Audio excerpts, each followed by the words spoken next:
चलिए दोस्तों, तो अब हम बात करेंगे लॉन्ग टर्म सॉल्वेंसी रेशियोज की। ठीक है सर, ये बताइए लॉन्ग टर्म सॉल्वेंसी रेशियो होते क्या है। सिंपल वर्ड्स में मैं ऐसा बोल सकता हूँ कि जो लॉन्ग टर्म फंड से रिलेटेड रेशियो होते हैं, क्या बोला मैंने, ऐसे रेशियोज जो लॉन्ग टर्म फंड से रिलेटेड है, यहां लिख दे रहा हूं long term fund. Long term fund से रिलेटेड जो रेशियो होते हैं वो बताते हैं लॉन्ग टर्म सॉल्वेंसी को, है ना। अब सर लॉन्ग टर्म फंड कौन से होते हैं, या तो डेट कह दीजिए या फिर इक्विटी कह दीजिए। ठीक है साहब, एक्सटर्नल फंड और इंटरनल फंड। अब इनके जो रेशियोज होंगे उन्हीं को क्या कहा जाता है, mainly long term solvency ratio कहा जाता है।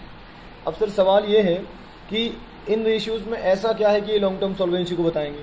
तो भाई आप ही सोच लीजिए, अगर आपका जो लॉन्ग टर्म फंड है, जो आपका मेन फंड है जिससे आपने बिजनेस स्टार्ट किया है, जिसकी वजह से आपका जो बिजनेस का मेन पार्ट है वो चल रहा है, क्योंकि मेजर पैसा तो अपन बिजनेस स्टार्ट करने के लिए या फिर कोई बड़ा प्रोजेक्ट स्टार्ट करने के लिए लॉन्ग टर्म फंड से ही उठाते हैं। आप सोच लीजिए, अगर आपने ज़्यादा पैसा डेट से उठा लिया, सपोज आपने 70% पैसा डेट से उठाया और केवल 30% ही इक्विटी है, तो क्या प्रॉब्लम हो सकती है भाई। अगर आपने बहुत सारा डेट ले लिया और बहुत कम अपना घर का पैसा लगाया तो प्रॉब्लम क्या होगी, हो सकता है कल के दिन आप कम कमाएं, आपकी अर्निंग कम हो, और आपकी अर्निंग कम होने की वजह से हो सकता है आप डेट का ना तो इंटरेस्ट सर्व कर पाएं और ना ही प्रिंसिपल पे कर पाएं। और जैसे ही आप इंटरेस्ट और प्रिंसिपल को पे करना बंद करेंगे, आपकी एंटिटी बंद हो जाएगी, लिक्विडेट हो जाएगी, या इंसॉल्वेंट होने की संभावनाएं हो सकती हैं। आप अनिल अंबानी को ही देख लीजिए, भैया आपके पास ज़्यादा डेट था तो जब तक आपने कमाया तब तक तो ठीक है, जब नहीं कमा पाए तो आप लोगों का इंटरेस्ट और प्रिंसिपल नहीं चुका पाए और आज आप उनकी कंडीशन देख सकते हैं। जबकि आप टाटा ग्रुप को देखिए, उसमें जो मेजर फंड है वो इक्विटी का ही है, डेट का बहुत कम पोर्शन रखते हैं वो, तो कभी भी उनको इंसॉल्वेंसी का बहुत ज़्यादा डर नहीं। तो सर आप क्लियर करो ना कि एग्जैक्टली हमें करना क्या चाहिए, डेट से पैसा उठाना चाहिए या नहीं उठाना चाहिए। दुनिया वाले लोन क्यों लेते हैं भाई, आज मुकेश अंबानी जी ने भी तो बहुत सारा लोन लेकर रखा है, आप चेक करना कभी कितना ह्यूज डेट उन्होंने लेकर रखा है। तो सर क्या डेट लेना अच्छा है या नहीं, तो देखिए डेट लेना तब अच्छा है जब, या डेट से पैसा उठाना तब अच्छा है जब आपका अर्निंग कैपेसिटी बहुत अच्छा है। अगर आप कमाने की दम रखते हैं तो आप आराम से चुका लेंगे, आप आराम से रीपे कर पाएंगे। अगर आप कमा नहीं पाएंगे तो फिर प्रॉब्लम है। ठीक है, तो डेट के बहुत सारे फायदे हैं, लोन से पैसा लेकर बिजनेस करने के भी बहुत सारे अपने फायदे हैं। ठीक है, जैसे मैं थोड़ा और एक्सप्लेन करता हूँ। जैसे अपन क्या करते हैं, एक छोटा सा एग्जांपल लेते हैं और उसमें अपन समझते हैं कि डेट लेने का फ़ायदा क्या है। फॉर एग्जांपल अपन क्या करते हैं, मान लीजिए आपने 100 लाख रुपए उठाए हैं। ठीक है, कोई प्रोजेक्ट आपने स्टार्ट करना है, आपने क्या करा, डेट और इक्विटी की हेल्प से पैसा उठाया। ठीक है, और आपने क्या करा, सपोज आपने डेट से उठाया है 60 लाख मान लीजिए, है ना, और इक्विटी से उठाया है आपने 40 लाख। ठीक बात है, तो आपने टोटल पैसा अपने बिजनेस में लगाया है, 40 लाख की इक्विटी है, 60 लाख का डेट है ना। अभी डेट इक्विटी से थोड़ा ही ज़्यादा है बस, है ना। ओके, डेट मतलब क्या होता है, डिवेंचर, बॉन्ड या कोई भी लॉन्ग टर्म फंड आप मान के चलिए। ठीक है, अब सपोज आपका जो EBIT है, मतलब आपने जो अपने वेरिएबल कॉस्ट और फिक्स कॉस्ट घटाने के बाद जो आपके लिए बचता है वो है सपोज 20 लाख, है ना। तो आपका earning before interest and tax है 20 लाख। अब अपन एक काम कर लेते हैं, मान लो अपन पहले केस 1 डिस्कस करते हैं। केस वन क्या है, यही कि आपने 100 लाख में 60 लाख का डेट लिया है और 40 लाख का इक्विटी है ना। एक काम और कर देते हैं, मान लीजिए इसका रेट है 10%। ठीक है, यहाँ पर अपन एक शेयर कर देते हैं 10 रुपये का, तो 40 लाख रुपए की इक्विटी है, 10 रुपये का एक शेयर है, मतलब एक तरीके से 4 लाख शेयर्स कहलाए, है ना। ओके, अब देखना, आप समझना, EBIT हुआ आपका 20 लाख। 20 लाख में आप इंटरेस्ट कितना चुकाएंगे, 60 लाख का 10% कितना जाएगा, 6 लाख। ये हो गया आपका इंटरेस्ट। अब आप बताइए आपका EBT कितना बचेगा, आपका EBT जो बचेगा वो बचेगा 14 लाख। ठीक है, फिर अब जो बचा है भाई वो उसमें से टैक्स चुकाना है और बाकी जो पैसा है वो ओनर्स को मिल जाएगा। मान लो अपन टैक्स को इग्नोर करते हैं 2 मिनट के लिए, है। और देखिए आपके अपन ओनर्स के लिए क्या मिलेगा, तो आपके 4 लाख शेयर है, 40 लाख की इक्विटी कैपिटल थी, 10 रुपये का एक शेयर था, मतलब 4 लाख शेयर रहे होंगे।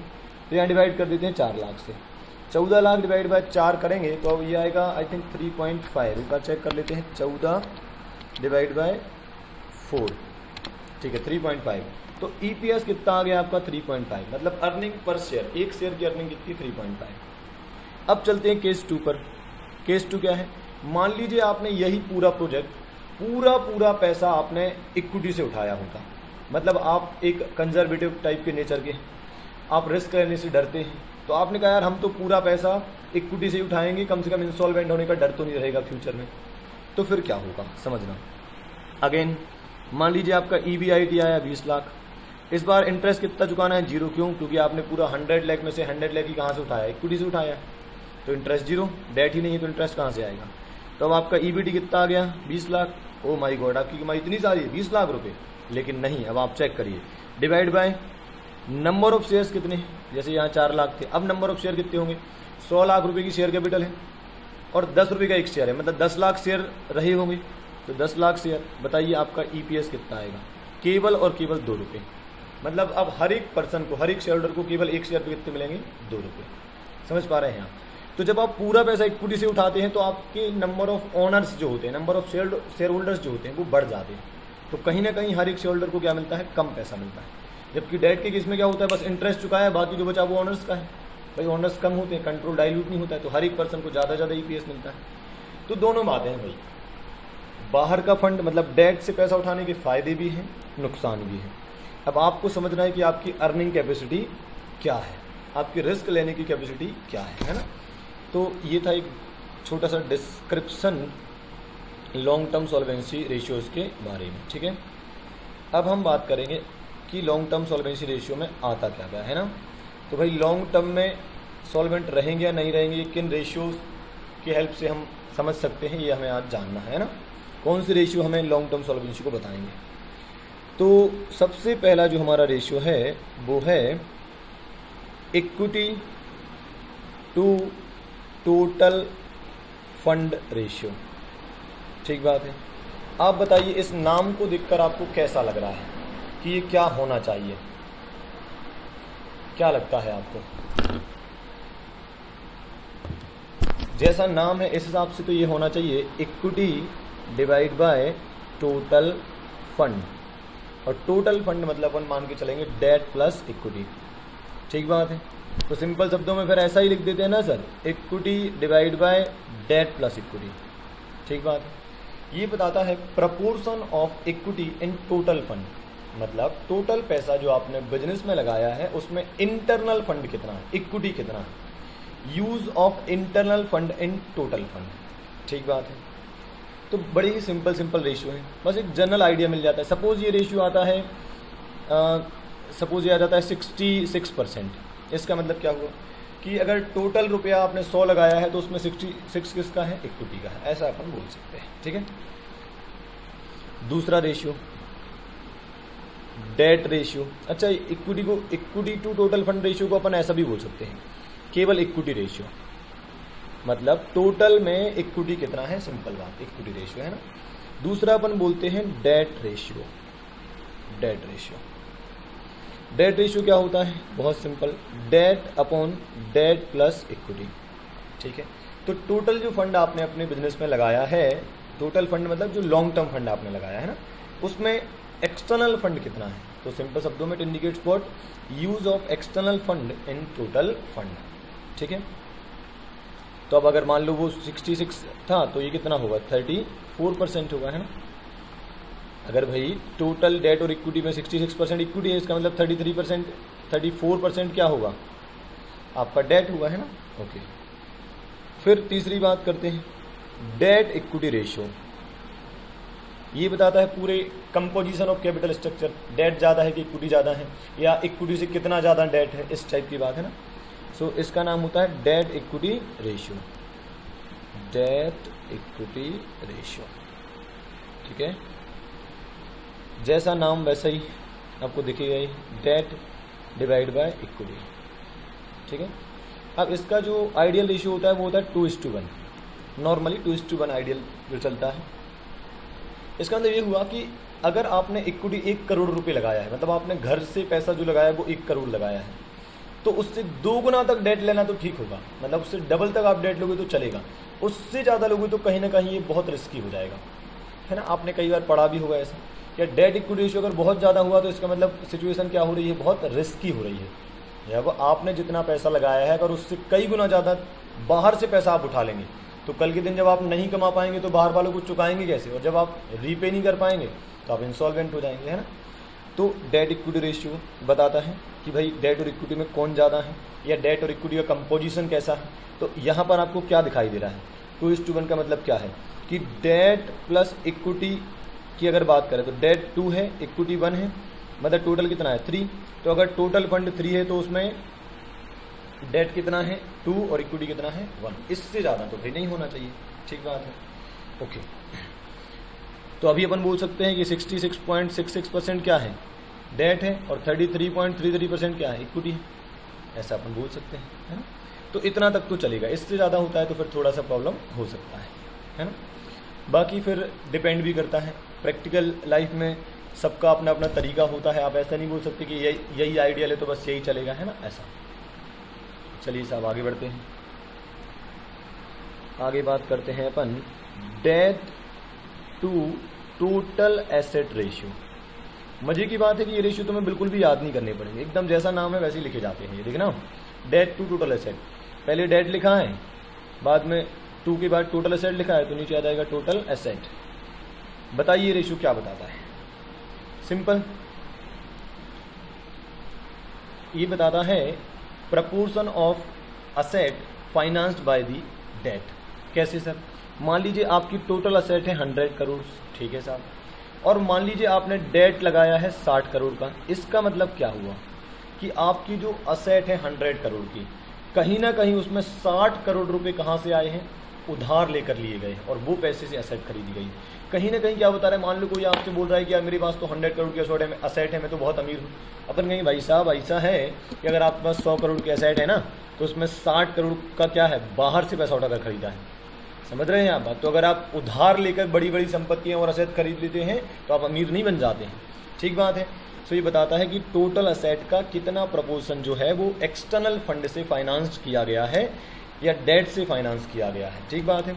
तो एकदम सिंपल दिखता है। तो ये यहाँ पर कितना आएगा 60%, मतलब टोटल एसेट का 60% जो है वो डेट से उठाया गया है। ओके, फिर और आगे बढ़ते हैं भाई। आगे बात करते हैं अपन प्रोप्राइटरी रेशियो क्या होता है। प्रोप्राइटरी रेशियो क्या होता है, इस रेशियो को बेटा बहुत अच्छे से दिमाग में रख लेना, क्योंकि ये रेशियो एक तो भूलने का बहुत डर है, क्योंकि इसके नाम को देखकर कुछ भी क्लिक नहीं कर रहा है। सेकंड थिंग, ये रेशियो बहुत इंपॉर्टेंट है जब अपन प्रैक्टिकल क्वेश्चन करेंगे तब, है ना, तो बहुत काम में आने वाला है। चलिए इसको देखकर थोड़ा बहुत अपन कुछ सोचने की कोशिश करते हैं। प्रोप्राइटरी मतलब ओनर, प्रोप्राइटर मतलब ओनर। तो भाई एक बात तो समझ में आएगी कि ओनर फंड तो यहाँ पर आना है। आप याद करिए ये प्रोप्राइटरी फंड किसका दूसरा नाम है, आपको याद है कुछ? हाँ सर, इक्विटी लिखो या प्रोप्राइटरी फंड लिखो, एक ही बात है, ठीक है। इक्विटी लिखो या प्रोप्राइटरी फंड लिखो, दोनों का मतलब क्या है, ओनर्स का फंड जो होता है वो प्रोप्राइटरी फंड होता है। और नीचे क्या आ जाएगा आपका, टोटल एसेट, और इनटू क्या हो जाएगा 100। अब बताइए सर ये क्या बता रहा है, ये बता रहा है कि टोटल असेट का कितना परसेंट या कितना पोर्शन जो है वो घर के पैसे से फाइनेंस है, इक्विटी से फाइनेंस है या इंटरनल फंड से फाइनेंस है, बताइए आप। तो अगर कोई ध्यान रखना चाहे तो वो ऐसे भी बोल सकता है कि पहले आपने बताया डेट इक्विटी रेशियो, मतलब टोटल एसेट में डेट कितना था, अब आप क्या बता रहे हो, टोटल एसेट में का जो पोर्शन है, टोटल एसेट का कितना पोर्शन इक्विटी से खरीदा गया है। तो आप सोच लो, अगर टोटल एसेट का 60% डेट से खरीदा गया है तो ऑब्वियसली टोटल एसेट का कितना 40 करोड़ कहाँ से आया होगा, इक्विटी से आया होगा। समझ पा रहे हैं आप? ओके, तो प्रोप्राइटरी रेशियो बताता है टोटल एसेट का कितना प्रपोर्शन या कितना पोर्शन जो है वो इक्विटी फंड से लाया गया है, ठीक है। प्रोप्राइटर का मतलब आप जानते हैं, पहले भी अपन ने पढ़ा है। प्रोप्राइटरी फंड मतलब इक्विटी, और इक्विटी का मीनिंग क्या होता था, याद करिए, equity share capital plus reserve and surplus plus preference share capital minus accumulated losses, ऐसा कुछ पढ़ा था अपन ने, बस यही होने वाला है, ठीक है। तो बड़े सिंपल रेशियोज हैं ये तो, है ना। इसके बाद एक और रेशियो, और उसका नाम है capital gearing ratio. Again alert रहिए, ये फिर से एक ऐसा रेशियो है जो आप भूल सकते हैं। सर ऐसा क्या है इसमें, देखिए आप खुद ही देख लीजिए। इसका मतलब होता है debt plus preference share capital whole divide by whole divide by equity shareholders fund, equity shareholders fund. ये क्या बताता है सर? ये बताता है कि आपका जो, इसको मैं लिख देता हूं, फिक्स्ड चार्ज बियरिंग कैपिटल, मतलब ऐसी कैपिटल जिस पर हमें फिक्स्ड अमाउंट पे करना होता है, फिक्स्ड रेट से अमाउंट पे करना होता है। देखिए आपने कभी भी बैलेंस शीट देखी होगी ना, तो डेट के आगे एक सर्टेन परसेंटेज लिखा होगा, जैसे 10% डिवेंचर या 10%, 12%, जो भी है। ऐसे ही प्रेफरेंस शेयर कैपिटल के आगे आपने हमेशा लिखा दिखा होगा कि 1% जरूर चिपका होता है। तो कहीं ना कहीं डेट और प्रेफरेंस शेयर वो वाली कैपिटल हैं या वो वाले सोर्स ऑफ फाइनेंस हैं जिनमें हमें एक फिक्स्ड रेट से अमाउंट चुकाना होता है। तो इसको मैंने एक नाम क्या दे दिया, फिक्स्ड चार्ज बियरिंग कैपिटल। और ये क्या हो गया भाई, अपन सिंपल शब्द में बोल सकते हैं without fixed charge bearing capital, ऐसा बोल सकते हैं, या non fixed charge bearing capital, है ना, फिक्स्ड चार्ज बियरिंग कैपिटल। ठीक है, ऐसी कैपिटल जिसमें फिक्स्ड चार्ज नहीं होता है ना। ओके, तो ये क्या हो गया हमारा इक्विटी शेयर होल्डर्स फंड। अब सर ये बता क्या रहा है? ये बता रहा है सर कि आपका जैसे सपोज ये आया कितना, मान लीजिए आया 2। अगर ये 2 आया तो इसका मतलब क्या है? इसका मतलब ये है कि अगर without fixed charge bearing capital 100 crore है तो 200 करोड़ क्या है, आपका फिक्स्ड चार्ज बियरिंग कैपिटल है। सर ये बताता क्या? ये बताता है कि कितना पैसा है जो आपने जो फिक्स रेट वाले सोर्स ऑफ फंड से उठाया है। सर ज़्यादा उठाएगी तो दिक्कत क्या है? दिक्कत ये है कि आपने जितनी ज़्यादा capital fixed charge bearing capital से उठाई होगी उतना ज़्यादा अमाउंट आपको फिक्स अमाउंट हर साल पे करना पड़ेगा।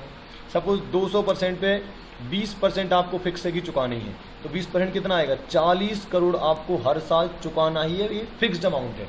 तो कहीं ना कहीं इसमें रिस्क क्या है? रिस्क ये कि अगर नहीं कमा पाए, अगर हमारी अर्निंग कम हुई तो निपटेंगे। समझ रहे हैं आप बात को? अभी इक्विटी शेयर होल्डर फंड के साथ फायदा क्या है कि इक्विटी वालों को आप ना तो पैसा लौटाने की जरूरत है और ना ही वो ऐसा कहेंगे अगर प्रॉफिट नहीं भी कमाया तो क्या उनको डिविडेंड देना फिक्स है? नहीं सर, उनको कुछ नहीं भी दोगे तो भी चलेगा। वो बात अलग है कि उनकी एक्सपेक्टेशन हर्ट होंगी, लेकिन नियम के हिसाब से तो आप उन्हें कुछ नहीं भी देंगे तो भी चलेगा। लेकिन प्रेफरेंस शेयर कैपिटल और डेट के केस में तो आपको फिक्स अमाउंट देना पड़ेगा। ठीक बात है। तो ये बता रहा है कहीं ना कहीं ये है ratio of fixed charge bearing capital to without fixed charge bearing capital. ठीक है। अब सर सवाल ये है कि ये इक्विटी शेयर होल्डर फंड का क्या मीनिंग है यहाँ पर? इक्विटी शेयर होल्डर फंड आप याद करिए, मैंने बताया था, मैंने कहा था अगर इक्विटी में से केवल प्रेफरेंस शेयर कैपिटल हटा दी जाए तो जो अमाउंट आता है उसे हम कहते हैं इक्विटी शेयर होल्डर फंड। ठीक बात है। या फिर आप इसको ऐसे भी सीधा सीधा सिंपल बात कर देता हूं भाई, या फिर आप ऐसा बोल दीजिए, आप बोल दीजिए equity share capital plus reserve and surplus minus accumulated losses, ऐसा बोल दीजिए तो भी वही बात है। तो इक्विटी के अंदर क्या क्या आता है? Equity share capital, reserve and surplus plus preference share capital minus accumulated losses. और अगर इक्विटी में से केवल प्रेफरेंस शेयर कैपिटल हटा दो तो क्या बच जाता है? इक्विटी शेयर होल्डर फंड, है ना। तो अपन दोनों तरीके से बोल सकते हैं। इक्विटी शेयर होल्डर फंड मतलब equity share capital plus reserve and surplus minus accumulated losses, जो कि कभी गिवन नहीं होते नॉर्मली, आप प्रैक्टिकल क्वेश्चन जब देखेंगे तो। और या फिर आप कह दीजिए equity minus preference share capital. ठीक है। तो ये हो गया आपका कैपिटल गेयरिंग रेशियो।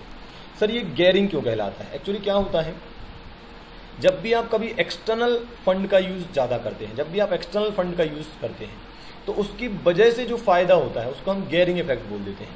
जैसे अगर आपको याद हो तो जब मैंने लॉन्ग टर्म सॉल्वेंसी रेशियो आपको आज ही पढ़ाना स्टार्ट किए थे, देखो यहाँ से लिखा था। सबसे पहले मैंने आपको एक एग्जाम्पल दिया था जिसमें मैंने बताया था कि अगर आपने डेट से पैसा उठाया है तो आपका ईपीएस ज़्यादा आ रहा था, और अगर आपने पूरा पैसा इक्विटी से उठाया है तो आपका जो ईपीएस है वो कम आ रहा था। मतलब कहीं ना कहीं जब आपने बाहर से पैसा उठाया, जब आपने लोन से पैसा उठाया, जब आपने डेट से पैसा उठाया तो आपका ईपीएस ज़्यादा आ रहा था। ठीक है। तो इसे हम बोलते थे गेयरिंग इफेक्ट। गेयरिंग इफेक्ट मतलब डेट से पैसा उठाने का या फिक्स्ड चार्ज बियरिंग कैपिटल से पैसा उठाने का फायदा इज गेयरिंग इफेक्ट। ठीक है। एग्जाम में हो सकता है कभी आपसे यही पूछ ले, right a short note on gearing effect, है ना। तो गेयर मतलब एक्चुअली आप यही समझ लीजिए जैसे गाड़ी में गेयर लगा होता है, आप चेंज करते हो, भाई टॉप गियर में गाड़ी सबसे स्पीड में चलती है, उससे कम में और कम स्पीड से चलती है, ऐसा होता है ना।